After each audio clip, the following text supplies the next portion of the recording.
hopefully, if technical things have gone well, you are now watching this as part of the Music Bar None Zorzi edition, where I've been playing with ALTA BELLEZZA some music from Zorzi's manuscript. If anything has gone wrong, then you might be watching this instead as the first of a new series called Behind Bars, where I bring in a friend and we chat about, interesting, cool things about early music, obviously with a cocktail. Cheers, by the way. Cheers. So I'm here with my dear friend Tin, who is a great sackbut player and a marvellous musicologist. And I'm really honoured that you're going to be here and be the first one chatting about all this exciting Zorzi Trombetta and his wild life and putting it into some sort of context. And in fact, maybe just in case everything has gone wrong and this isn't part of Music Bar None and is a behind bars, I should maybe tell you who was Zorzi Trombetta and why he's come down from the mist of the times and we're still talking about him centuries later. So he was actually born in a Venetian colony in Greece, and it was a very busy port in Greece. And he ended up working on ships, because I think, as I said at the beginning of Music Bar None, every musician needs a side hustle, and his way of earning a living as a musician was to work on a ship as he went up and down the Dalmatian coast. Up and down. And we know about this because at some point in his life, he wrote a journal, a commonplace book is often what it's referred to, where he took all sorts of interesting parts of his life and he notated it in a book. And what really interests me is the fact that he wrote down a lot of music. There's sort of 8 or 9 pieces in various forms, but he also wrote prayers and moral stories and detailed descriptions of ships. There's about 4 or 5 different pictures of ships and different diagrams of how to build ships and mathematical equations and all sorts of stuff. Also accounts where we see that he sold wine to his fellow musicians who were 2 shawm players. I can't remember their names off the top of my head. And that's when I was like, yeah, this is a dude. This is totally a dude. So this is the guy that we are going to be talking about. And the thing, or rather the reason why I wanted to talk to you, is that you're getting very excited and interested in this new form of research, this auditory history, I believe you're referring it to now. And I'll let you explain a bit about that in a second, but somehow that really opened up my eyes of putting all these people that we read in dry books and dry articles, just black and white on page. So however much you want to learn about them and want to kind of learn from their life and see how it affects you as a musician, often it kind of goes there, you know it theoretically rather than you really sense it and feel it. And when we had a talk, funnily enough, over cocktails a few months ago. Over bad cocktails. Over bad cocktails, yeah. These ones are much, much, much better. My life just went, whoa, that's so cool. And then you also explained what type of ship he might have been on. And so I thought I had to invite you on when we had this Zorzi edition of Music Bar None. I'm very happy to be here. Yeah, so anyway, can I cheers one more time? Yeah. Because that gives me an excuse to drink. To drink. I've been sipping on this. And also, just in case, this isn't in Music Bar None. I have made it, so you might already know what this is. But just in case, this is a drink I tweaked, and I'm calling it the Zorzini. And it's based on a cocktail called the Renaissance, which is a late 19th century cocktail from New York. Yeah. And my tweak is it has cognac, orange liqueur rather than limoncello, red vermouth, peach bitters, and it's stirred, not shaken. And it's really my favourite cocktail really now. Nice. It's really nice. Really smooth and really kind of velvetyness in a weird way. And there's this hint of, I would almost say vanilla. Yeah. Although I don't know, it develops somehow. I think it combines it it's really delicious. Thank you. It's very smooth. Maybe, just because I'm a little bit paranoid, although I shouldn't be because I can see the red light, that means it must be recording. Okay, so therefore, go ahead. Tell me all about auditory history. Yeah, so we've been, musicology has been focusing on music, which is very logical, since its beginnings, right? Which were in the late 19th century. And what we realized later throughout, it was like late 90s, beginning of 2000s. Okay, so recently, actually, in a way. It's very fresh, actually. We've realized that, wait a minute, like there's all this music, but there's also all these sounds, right? Like, what do we do with them? So, first, how it started by researching music in the context of a city. So we had urban musicologists. That was a new field back then. And they started noticing and observing how did music communicate in a way with other civic formations, organization, etc. So you mean like how music was being used in the city, by the city, exactly. or by nobles? What was its whoever, function? What was its It function? was we kind of went away from purely aesthetic function of music as just an art object in a way, ephemeral art object as you want. So like instead of like being really interested in the analysis and kind of like how beautifully do we play this, it's like why were they playing exactly this? Where would they play it, how it was done. There was also in combination with historical performance practice, etc., etc. But then we started more focusing on oh wait, but where were they playing it and what was the function of this? So there was this weird signal that this trumpet player was playing on top of this thing, who wasn't really a trumpet player at all, but it was just a night guard. And he was doing it to announce that the doors of the city were closing, etc. So it started with that, and it developed into this whole separate research field that is now slowly transgressing into seeing how music was a part of a bigger sensorium, so-called. So how sensorium, how, and it's really tightly connected to what we're doing here, actually, you know. So how music was connected to other senses, how it interacts with other senses, and we're talking about multisensorialism and multisensoriality, etc., etc. So this is what the auditory history kind of is. And why this is so interesting is because I'm not going to talk about Zorzi at all. I'm washing my hands of Zorzi and whatever he composed. I think a lot has been done on that. So we know a lot. But what I feel you were interested in is like, what was he doing on a ship? Yeah, exactly. Because I mean, like, ship, trumpeter, signals, okay, but like what sort of ship? What was it? Why was he there? What was he doing? You know, like. So the cool thing in the 15th century, and even earlier actually, we have early accounts, I think as early as early 13th century. A cool thing was to go to Jesus' grave. Let's go to Jerusalem, pray there, witness the space, witness all the stations of the cross. It was a spiritual experience, but it was, since the beginnings, as far as I know, it was still a very good excuse to travel. Yes, I mean, like, I really feel it's like this package holiday of the Middle Ages. It's like we have an excuse to go to the sunshine, you know. And, it still is. It's still sold. Actually, it's true. Actually, churches all over the world, they still sell it. They have coach trips. They pack buses of people. I mean, my sister was just recently. That's true. Yeah. She had a trip to Padua on technically what was a sanctuary visit, but it's kind of a modern pilgrimage in a way. And there's still modern pilgrims. You know, you have people who go to Santiago de Compostela, which was another. It was the second largest kind of pilgrim site.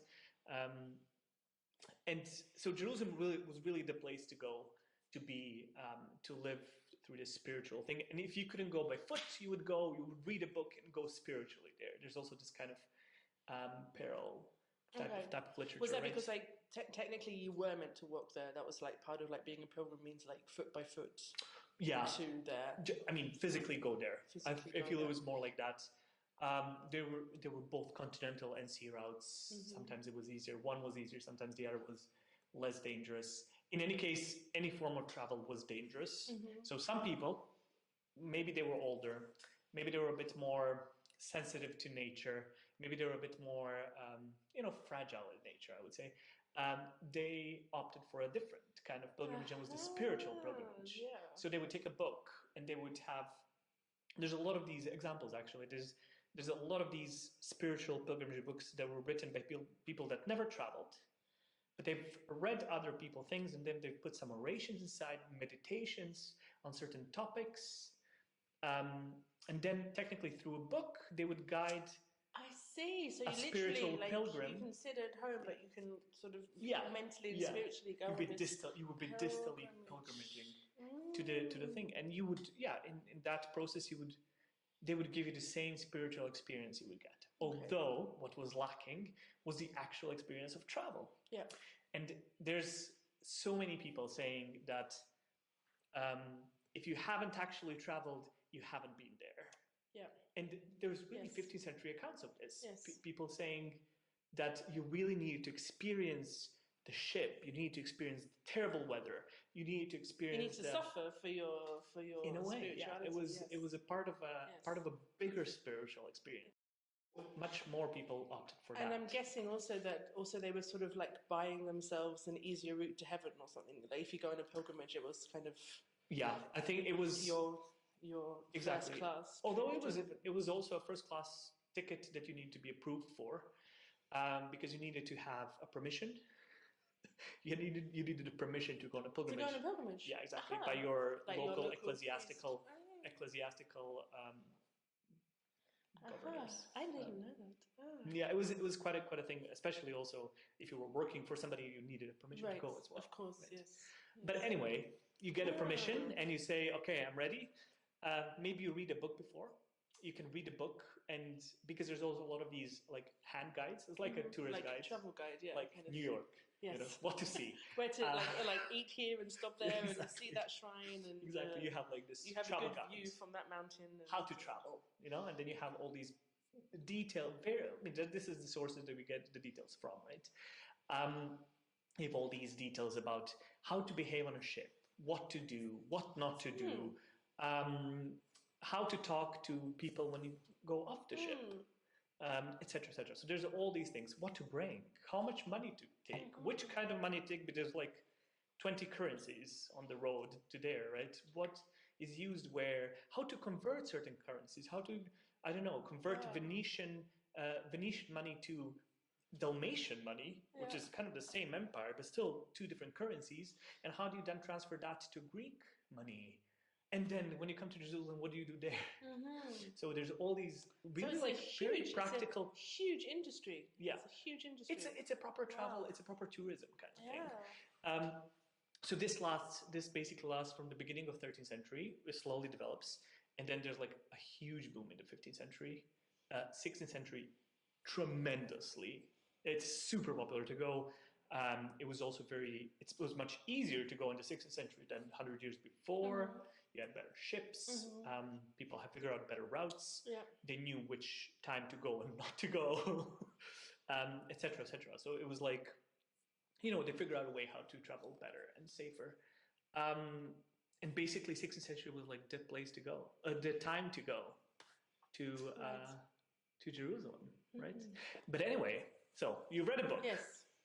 You've read, okay, I might need a little chest. I need my clothes. I need some food.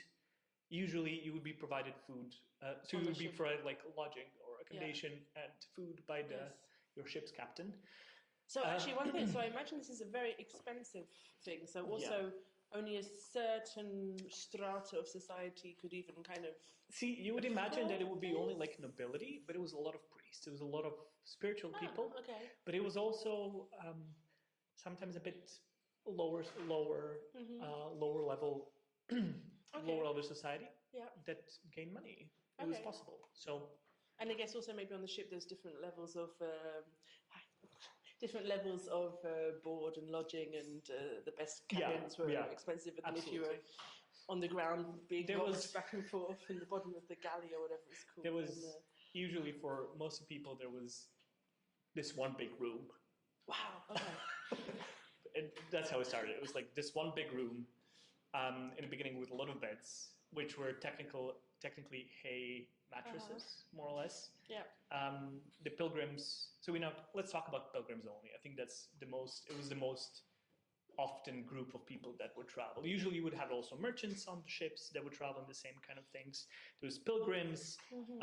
Later it was also ambassadors that would take the route and travel in different spaces. Exactly. So does that mean actually it was just ships going back and forth, and they were actually taking everyone kind of, you know, if you were a pilgrim, you would take it. If you were a merchant, if you were just needing to get to A to B, it wasn't sort of like a specific. Yet it was specific because so every pilgrim, they would sign a contract. There was actual written contracts what the captain was to provide and how the pilgrim would behave. So there was actual like contracts, and people write about that. People write what's in a certain contract, a certain paragraph of the contract, like the actual lawful side of it. And there's really various information about it. It's like how, from which points, so which points the captain will take, in which ports he will stop. Right. Yeah. All to how many meals they're gonna have, etc., etc. Later in the 15th century, you would also have specifications how much space you can take in this one big room for your bed. Yes. And then if you would travel with merchants would usually bring stuff to trade, right? Yes. Which means they go in the same room. Yeah. Which means that the other people have less space. Yes, but also like safety. I would be really scared someone would just steal all my silks in the middle of the night or whatever. Pietro Casola in the 1480s, he recommends, he says, if you're going to take on a pilgrimage, take a chest that you can lock, because there's a lot of thieves among the seamen, and it's not about only the seamen; it's also other pilgrims, I would say. So so basically, then you're lodged in this big room. Maybe you're seeing, like, you can easily see 100 people in one big room. Yeah. Okay. So we're talking about a big ship, though, to start with. So in the 15th century, it was usually these galleys. Galleys were pretty wide and kind of long, but they were also deep, which means that they had to be in deeper sea, right? So they couldn't come very close to the shore. It was only deep harbors. Like, so big ports. Exactly. So technically, coming out of Venice was a bit of a problem because Venice is, as you know, it's a lagoon. It's muddy ground. It's pretty shallow. It's pretty problematic all the way up to the Istrian coast, basically. So what they would do is, in the beginning, from Venice, usually to Porridge, which was called Parenzo back then. Usually they would take a smaller ship to take them there, and then they would be like they would repack, be repacked into a galley, and then go on. It was on one of these, like, it's called the Gulf of Trieste, basically. In one of these cities, ports there, they would, depending on various reasons, of the ship captain who had connections wherever, right? Because it was a big monopoly for ship captains as well. It was like it was quite a sum of money they would receive to do this trip. From Venice to Jerusalem. Okay, like because of all the passengers paying, or was also the city states kind of. It was a lot of money to get for, right? Yeah. It was a good deal, basically. So basically, the most common route for these pilgrimages, which was usually from Venice, because it has this kind of like central position, right? Yes. They also gained a monopoly in a way throughout the years. Because of best deals. And then they would take the route on the Dalmatian coast, so Istrian Dalmatian coast. They would get out in the wider Mediterranean Sea, a couple of Greek islands, sometimes depending on the needs of the passengers, of the contracts. They would go sometimes to Alexandria, Jaffa, and that would be it. And then they would walk. Okay. Yeah. But not only walk, they would also have animals, right? Yeah. Mules and horses. Yeah. That were traveling with them on the ship. On the ship? So they weren't just waiting there at the upper end and there was like a dealer, come to mine, They took everybody. So it was basically, So And these were all private ventures, like each sea captain sort of was operating as a single unity, or was there some sort of state provision, or? It was mostly privately organized in a way. The captains had their crew, and the crew would be. It was quite a huge amount of people. There was usually more crew than people. So we have some kind of, like Felix Fabri in the 1480s. He says there's 100 pilgrims on the ship and 220 crew. So imagine it's like 350 people on a ship. It's really difficult to imagine these numbers. Yeah, totally. Like how I feel like how do you need that many crew? But then I did read somewhere that you also you had everything from like lawyers and musicians and priests and like kind sailors and. So the practical thing about because I guess that it's many months they were at sea. No? Yeah, it was. I think the usual like the average amount of time they would spend on the ship. With all the little, like, maybe a day or two, they would get off the ship, see us. But they would always sleep on the ship, for example. They would never take lodging in the docks. They would, in the ports they would dock into, right? But it's usually like around 40 days. Okay. The longest I've seen 40 days and 40 nights. 40 days, 40 days. The longest I've seen in the 15th century is like 67 days. And that's because of bad weather. It really depends on the weather, right? It really depends when you go out, when you come back in, and then accidental things that happen on the way. Sometimes, you lack water, so you have to stop somewhere to restock, whatever. Somebody dies. Yes. Let's drop them in the sea. Yes. Et cetera, et cetera, et cetera, right? But anyway, so it would be like this huge amount of people on this one big boat, 300, 400 people easily. Then in the 16th century, the boats became a bit smaller. And then they were faster, and then you could get to your destination quicker. Exactly. They would also skip ports. They wouldn't do the usual routes. The routes changed. It was pretty stable, like in the 15th century, but then later, the points in between on the route became super wide away. Sometimes, if there was good wind, they would just go from Venice directly to Corfu, which is outside the Adriatic, so it was just like one huge go. And I guess that's because shipbuilding techniques are always getting better and better and better. Yeah, so it was better sails as well, right? And better boats, smaller boats, maybe better, not design but execution. Yes, in a way. So there was like this kind of progress. But anyway, you read a book, you're in a boat. So can I just ask one other question? Yeah. And I guess, was this route quite popular? Because, I mean, I really don't know very much about the geography of that area, but I imagine because you've got a narrow bit of sea between like Italy and the Dalmatian coast. So therefore, are you relatively protected? Is it a relatively calm sea, the Adriatic, as you're going down it? Or is it the opposite? Kind of the wind can bash between the two countries as it goes up and down? Yeah, it's a bit problematic. There's spots in the Adriatic that were really dangerous. The Adriatic, especially because it's such a small sea in a way, and the Croatian coast has pretty tall mountains on that side, and the other side, the Apennines are also protecting it, right?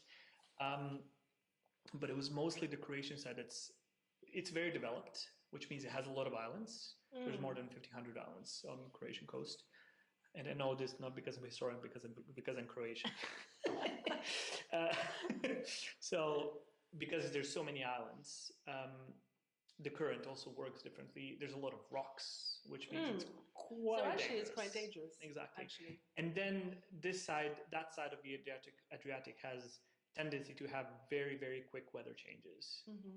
So it's just because of the geography of the space, nothing else. But it was such a popular route that it was kind of worth it. Yeah. It was worth it to that point that some people talk about wonderfully terrible or gruesome weather, because that was the part of the experience. And Absolutely, it was like, yes. You have to suffer to get your exactly. And they were really into like, oh, we suffered so much. It was so terrible. We all were afraid for our lives, but it was a great experience. And I was like, wow, okay, that's like really adrenaline rush. Absolutely. And that's also why you have this cult of the Ave Maristella. Like really, you can also Mary's going to be protecting us, and exactly. And then, I mean, also in relation to that, after every successfully survived storm, they would usually dock somewhere or make a promise to stop on the way back and pay for a mass. For example, in this church on this island, that's to a patron saint that would protect us. Or they would do it in Jerusalem when they come there, right? So they would give some kind of offering. They would give money. Yeah, let's be honest. They would give some money to the place they go, and they would say a prayer, and they would be like, "We're protected now. also for on the way back again. Done. Yes. And then the same thing would happen. So they would do the same back on the way, the other way. I just see this as it's just one huge money-making thing from start to finish, basically. Technically, isn't 15th century kind of the start of capitalism? If you start thinking about it. Like all this trade and etc. Yeah. And so it was like we're beginning to turn money. Yeah. Let's get some money. Let's go for it. Yeah. But yeah, so basically, you were on a ship. Yeah. This is big room with a lot of people, and what would happen is it wasn't only music that we heard. Actually, there was. I guess very little music actually, yes. Because I mean, I guess the main job is like, also you see why you needed ships' trumpeters signaling, because if you've got 100 people milling around and watches weren't really a thing, of course, and so you had to have something loud to really like tell everyone what was happening. No? Exactly, and trumpeters were usually not used to tell crew what needs to be done, but to the actual travelers. Yeah. Because the crew had a special kind of. It was a silver whistle, we know that. So the crew captain had a silver whistle, and it's also very interesting, there was a sort of marine language, and also intonations of the voice that would be used by the captain to the crew, so they would know what to do. Just imagine being on a huge ship on one point and you have your captain on the other point screaming something to you, you cannot hear anything because there's no enclosed space that would channel the sound, right? So there was more of like, there was voice shaping basically to communicate things, and the whistle. And the whistle, yes. And probably some visual signs as well, I'm imagining. I haven't read a lot about that. Yes. Haven't seen that. And all this is like carried on today. I think I've very rarely been on a ship, but from what I've seen in movies and the television, that's what they have these whistles with. They also have walkie-talkies now. It's true. No, it's Motorola's everywhere. It's just like, you do that, done. Maybe it was like black and white films. But back in days, when I was in Scouts, we used to need to know this alphabet with the flags. Oh yes, I remember and that's coming from that. Yeah, it's like semaphore or something. B, C, D, I don't know. Anyway, so that's also one of the signaling techniques they probably used in a way. Not really sure, not my speciality, let's be honest. But for the poor passengers who weren't like in on all this knowledge, if you heard a trumpeter going da da da da da, it meant come and eat, or something else meaning we're going to dock soon, or So the trumpeters usually they had like they signal a lot of things. Basically, it was they would signal when the ship would depart. And when they would dock in a certain place, when they were arriving, right? They would also go to cities to gather travelers. Yeah. So there's descriptions. So they would to round them up. Yeah. They would be like, the ship is sailing, and they would just go around the city. Yeah, so technically, a part of the boat life would, it would permeate the urban center of whichever place, and spread out and shop and eat and whatever, and pray. Exactly, and then the sound from the ship would come to the city, basically to gather them up and ship them. Sometimes they go to the city, sometimes they just sound the trumpet from the ship. Really depends on the nature of the port, right? Yes. So they would do that. They would announce daybreak. They would announce sunset, which is two kind of time references also, right? Which you might not be aware of if you're downstairs in the boat. I'm guessing there's no, it's completely closed. It's completely closed. There's no fancy portholes. No fancy 15th century portholes. Could you imagine, just to see the dolphins a bit. Let's see the dolphins.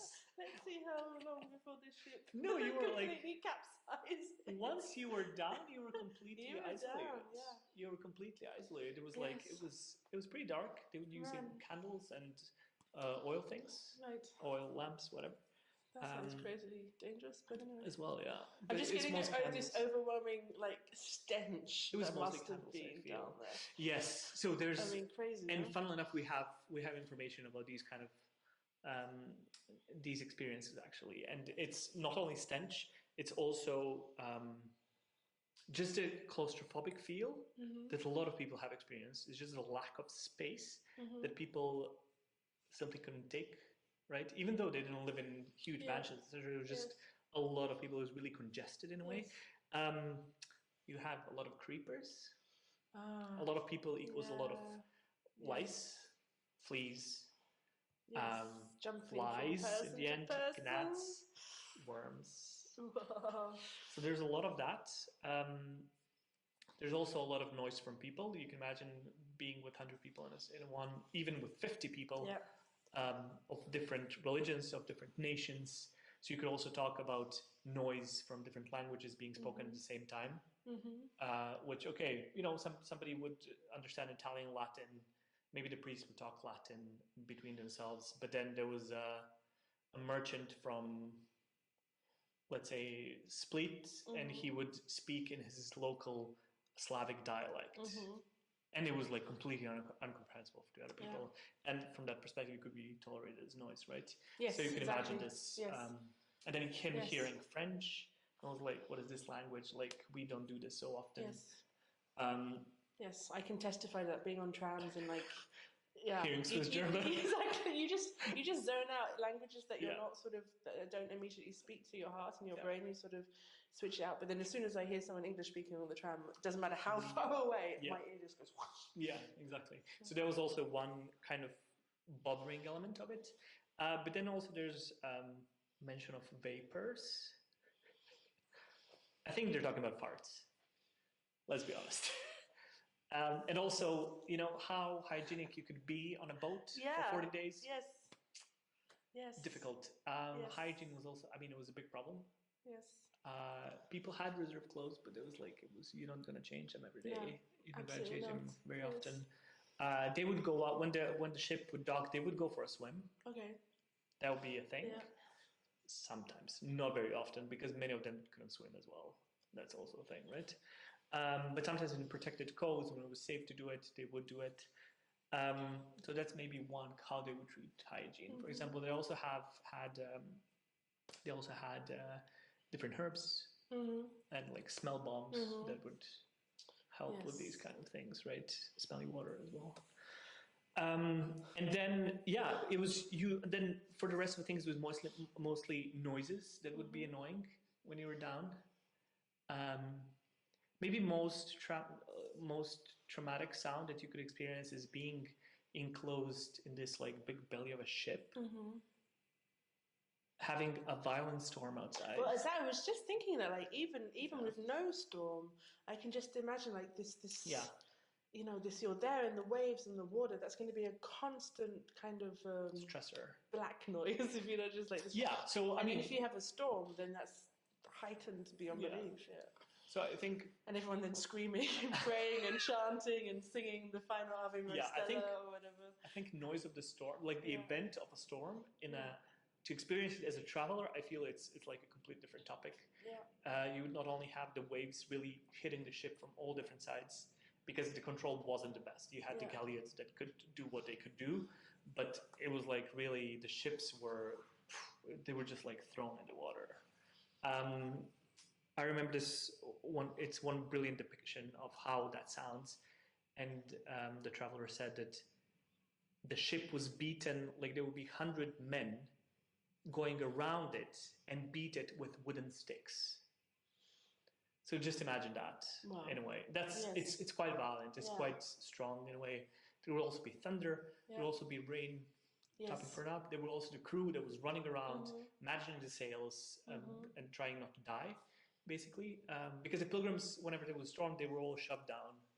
All the travelers, technically. Everybody who couldn't help, it was just like, get out of my way. Yes. Go down. We close the hole. Go down and pray. Exactly. And then there will be collective praying. There will be like a lot of paternosters. I can really imagine. I can really imagine that. Yes. A lot of prayers, and eventually, it was a pretty gruesome experience, right? But if the sea was fine, there was also the other extreme when the sea was too fine. And then it was stuck. Yeah. There was like, and then there's a lot of praying, no wind, for a different reason. Exactly. It was again the tapas of praying, right? So there was no wind, and the galleons could, they could row, but it was kind of pointless because it's too tiring, I feel. So basically, they call it a bonanza. It was a still, right? And then they often described that as the silent sea. Although it was never silent technically, right? It's always moving. So there's always a slight of hush, but compared to the normal sound, exactly. So what that tells me, as a sound historian, it tells me that even though you were on a sea and you were traveling on a ship, constantly surrounded by it, you got used to it and you just isolate it, as you said with voices, right? If you're in constantly switch it off on a certain level of noise, you just. But then what happens is you can distinguish between the levels of different of the like noise level of the same thing and interpret it. So if it was silent, means the sea was calm, which meant that you were still in the sea and all is good technically, but you're not progressing. While if you feel like somebody's beating a ship with 1,000 sticks, then you know where you are, right? You can interpret that as something else. And I'm quite sure there's a lot of different like nuance in between, which we don't get so much descriptions of, but it's very interesting. But yeah, so you have those kind of noises, but then the daily noises that you would hear would be all from crew running around to hooves of cows and horses and pigs, donkeys. It's crazy. Mules, chicken, dogs, cats. Cats were very, very favorable on a ship because they would catch rats. So that was a plus. Even there's one a pretty funny story when a cat accidentally jumped in the sea. Oh. And there was a whole rescue mission for it. Really? Okay, that's what I was wondering whether it was going to be left to its there was the guy who was writing the travelogue, he said, like, I don't know if they would jump for a human as they jumped for this cat. Well, it was like a bit of a ironic comment, but it was like, maybe it makes sense, right? I can see that. Cats have a very special place in the human's hearts. They're also very practical, not gonna lie. There's all like really, it's a worthy animal to have. Yes. Yeah, exactly. Yes. Because rats were a problem, right? There's many of them saying. Valuable. It's actually valuable. Many of them said that that you could very often encounter a rat running over you while you were sleeping. Not very fun, but all the other creepers, you know. Yes. It was all part of a bigger. Yes. So actually, can I ask you a question? So, so obviously, as an alta cappella player, I'm very excited by Zorzi's journal for having all this music. And what's fascinating is there is actually some polyphonic, like famous polyphony chansons of the time, written down. So I'm guessing they were playing these at some point. Do you have any idea when kind of sophisticated high art polyphony was being played on these ships? So I'm guessing it's not just in general for the 100 passengers hoi polloi. It's fairly rare. It's really fairly rare. We don't have so much descriptions of those. We don't have really a lot of proof about it. We have certain occasions when, for example, Felix Fabri, he mentioned passing time with music. And if I cite it, it's playing various instruments, lutes, flutes, bagpipes, clavichords, and zithers. Yeah, they go well together. Which is pretty cool. Peter Roth, in just like 30 years before, in 1453, also mentions music playing as a part of a passing time, 4 days on a ship. Well, I'm going to say, what else to do? So this would be these are musicians employed by the ship's captain. Not necessarily. By some of the passengers bringing their retinue with them? Passengers would bring instruments with them if they could play it. Musicians were often employed in ports. Yeah. So when they would arrive to port, then the ship would pay, and we have accounts of expenses, right? Yeah. And they would pay for a band of musicians to play for whatever reason they wanted, right? So it was usually the passengers, or there was like the ship musicians, as the case of Zorzi is, right? So you have also Elia de Pesaro that says that music was there along every meal. This is a bit later. It was 1560s. Yes. There was music along every meal. There was flutes, trumpets, drums, harps, violins, and organs. Organs, which is pretty crazy. But we're talking about 1550s now, 1560s, which is correct time for these instruments. Yeah, I would say. There was a lot of singing. There was a lot of singing hymns and antiphons. This kind of things would be used liturgy, because there were masses. Yes. There were So masses. I guess there would have been there would have been daily masses and Sunday service and feast day. Every day is a feast day at some point somehow. No? Kind of, yeah. There was, if they wouldn't stop at a port to go to a church to celebrate, they would do it on the thing. It was usually when there was bad weather for Christmas, for example. There's a lot of nativity masses on the ship. There's also a lot of, not really Easter, but there's a lot of different saints. Mary is very famous as well on the ship because she's a patron saint as well of travel. You would have that. You would have all sorts of musicians, as Jean Boucher would say. That's already 17th century. So this kind of continuity of having instruments on the ship was there. We just don't know so much about it. When they say there was music, we don't know what kind of music was. Yes. So this is technically kind of one really, really rare example. Could be one answer, yes. It's really rare example of what they would do. But I'm also imagining simple songs, simple chansons, things that people knew, basically, right? So it really, that's kind of the music scene on a boat. It would be pretty dynamic. I think it was a pretty dynamic lifestyle in a way on a boat to have anything more elaborate. Yeah. It was just to pass time when there was a complete still. It's not like let's do it now, that's it. Or it had some kind of function, which was the masses and the liturgy, right? And everything else was done on the mainland, basically. Yes. Oh, that's true actually, because we know that actually Zorzi himself, he would be employed to go off and play at someone's wedding when when they landed in a port. So they had with a band, right? This sort of guest band. Exactly, again, this side hustling. Guest band. Yes. But it was also that we have mentions of dancing and we have mentions of kind of musicking, general musicking at the feasts, which is very interesting. So I think I remember like Saint John the Baptist. That was one of the big rhymes. It was Day of Saint John the Baptist. So a huge feast day. Yeah. There was a lot of fire, cannons, muskets, kind of fireworks back in the day, right? So there was also one very, very dominant sound of a ship. It would be whenever they wanted to cordially salute a passing ship or passing town. Right. You would fire the cannons. You'd fire the cannons. You would really fire the cannons or the muskets or both. Yeah. In addition to a trumpet. So a trumpetist would signal, because it's much stronger than a whistle, right? Yeah. It could signal to other ship what's happening as well. Yeah.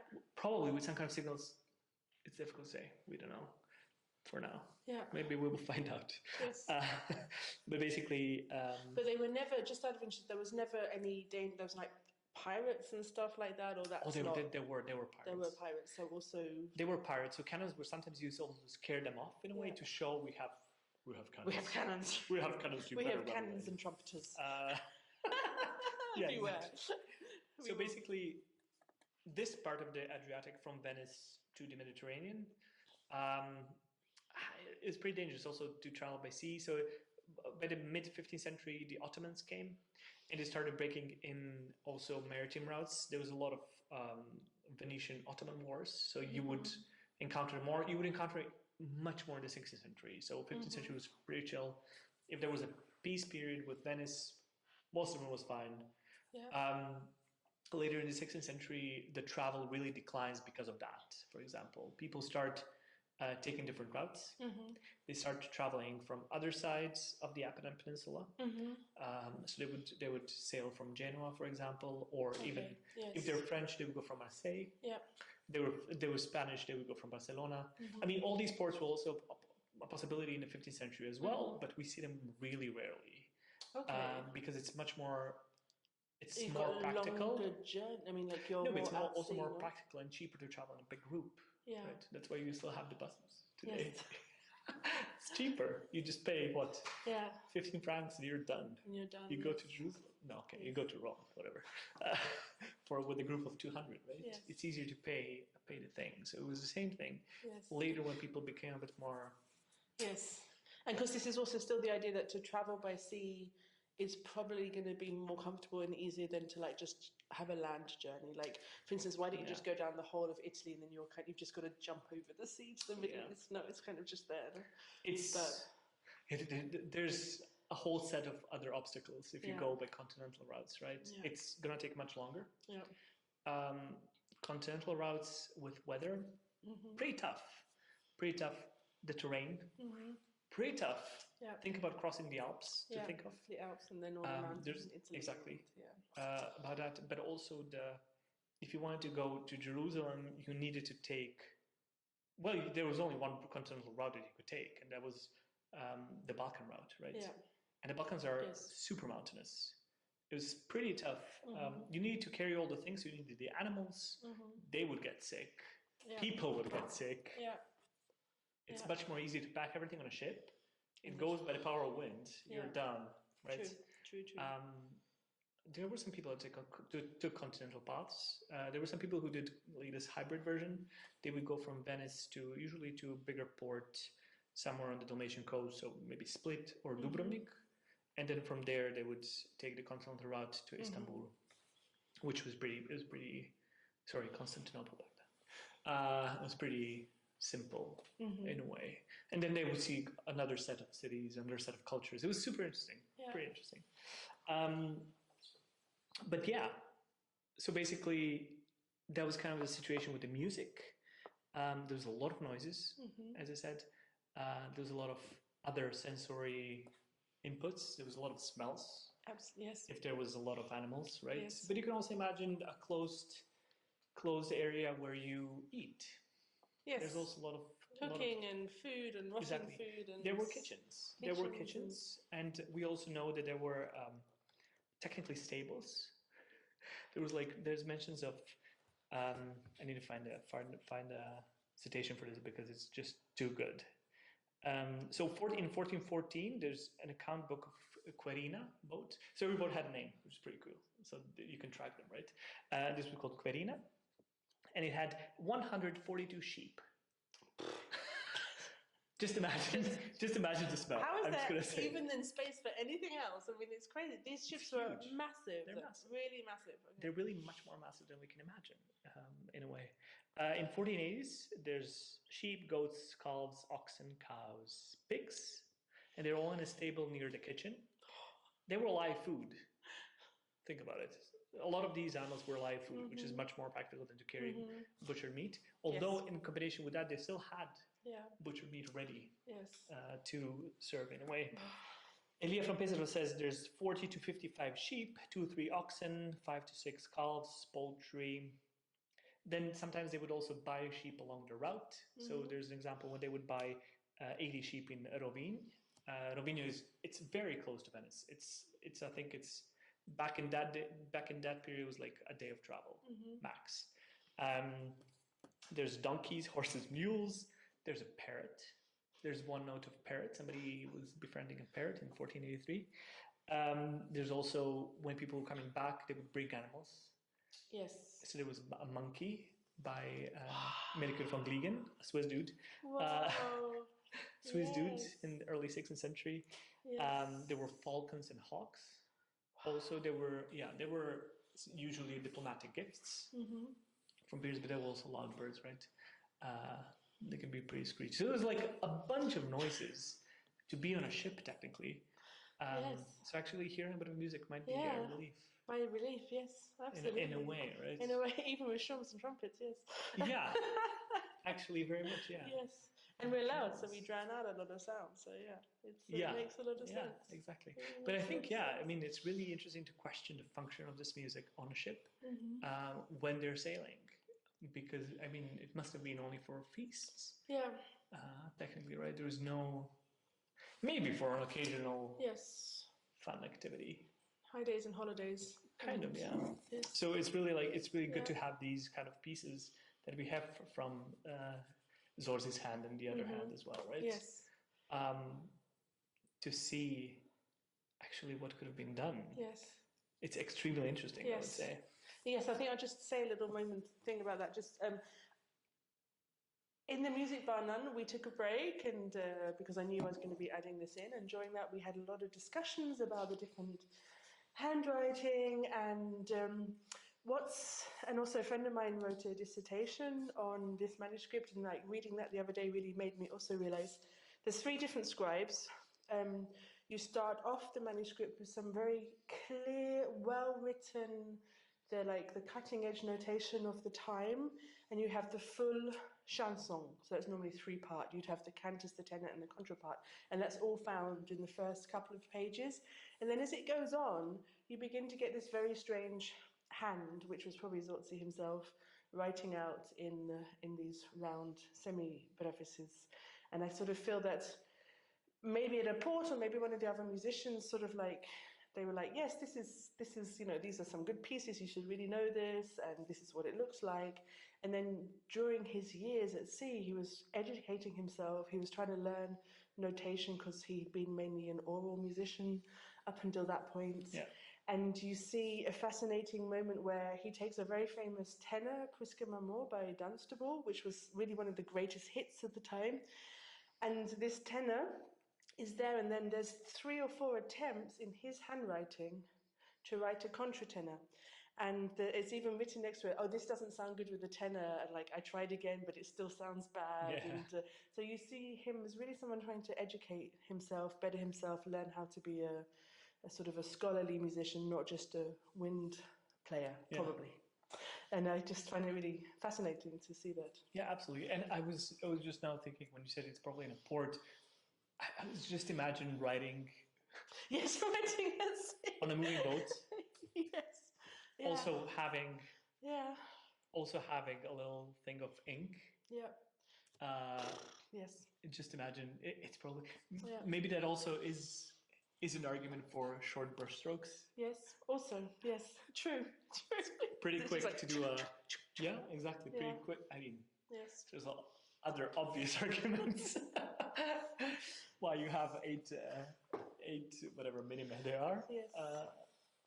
But it's pretty interesting to imagine how these things would happen, right? Mm-hmm. Because most of these people that were writing diaries, they wouldn't write it. Very often, they would write it after the trip is done. Yes. So they would rely on their memory. There were notes they would have, right? They would write short notes in whatever case they were, and then they would write it up. Then bring it from the memory and write an actual text how things happen. And then, of course, they would blow it up a bit sometimes. Absolutely. For the dramatic drama for fun. And in fact, I was in my friend Fiona's dissertation. It's also, she touches upon the fact that it's probably something called a commonplace book, which was the tradition of the time of people just gathering together sort of important bits of information, partly for them, but also to show everyone else how good they were. And they're like, look at me, I know this, I know this, and it's also a tiny bit like a CV. You can then sort of show your area of expertise and the things you're interested in, so then you can kind of climb some sort of portfolio. Yeah. It's also super interesting. And then you have a musician, someone who's spending a lot of his life just giving signals, is obviously has a brain because he's also interested in all the nautical stuff and all the mathematical stuff, and but also a need to express something like that, right? It's a need to express yourself more than just a signal trumpeter. Yes.